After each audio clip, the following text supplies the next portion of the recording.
51 യുവതികൾ പ്രവേശിച്ചെന്ന് സംസ്ഥാന സർക്കാർ വാക്കാലാണ് അറിയിച്ചത്. ഇതിന്റെ ഡിജിറ്റൽ രേഖ കയ്യിലുണ്ടെന്നും സർക്കാർ കോടതിയെ അറിയിച്ചു.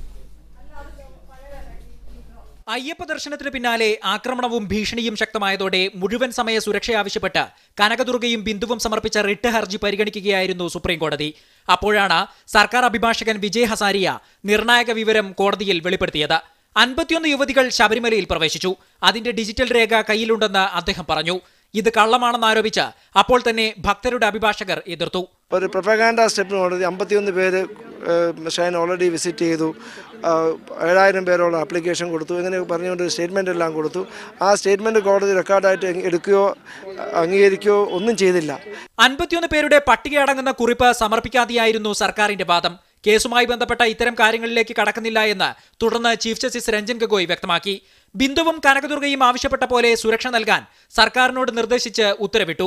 സുപ്രീം കോടതിക്ക് ഈ കേരളത്തിൽ ഇപ്പം എന്താണ് സംഭവിച്ചുകൊണ്ടിരിക്കുന്നത് എന്ന് വളരെ കൃത്യമായി മനസ്സിലായതിന്റെ ഭാഗമായിട്ടാണ് സുപ്രീം കോടതി ഇത്തരത്തിലുള്ള ഒരു വിധി പ്രഖ്യാപിച്ചിട്ടുള്ളത് എന്നാണ് ഞാൻ മനസ്സിലാക്കുന്നത്. സന്നിധാനത്ത് ശുദ്ധികലശം നടത്തിയത് ഭരണഘടനാ വിരുദ്ധമായി പ്രഖ്യാപിക്കണം എന്നതടക്കമുള്ള ബിന്ദുവിന്റെയും കനകദുർഗയുടെയും മറ്റു വാദങ്ങൾ ഇന്ന് സുപ്രീം കോടതി പരിഗണിച്ചില്ല.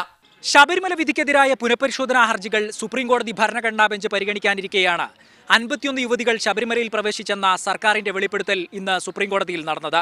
തുടർന്നങ്ങോട്ടുള്ള നിയമ പോരാട്ടത്തെയും രാഷ്ട്രീയ നീക്കങ്ങളെയും ഇത് കൂടുതൽ സങ്കീർണമാക്കുമെന്ന് ഉറപ്പ്. ലിബിൻ സെബാസ്റ്റ്യനൊപ്പം ടി കെ റാഷിദ്.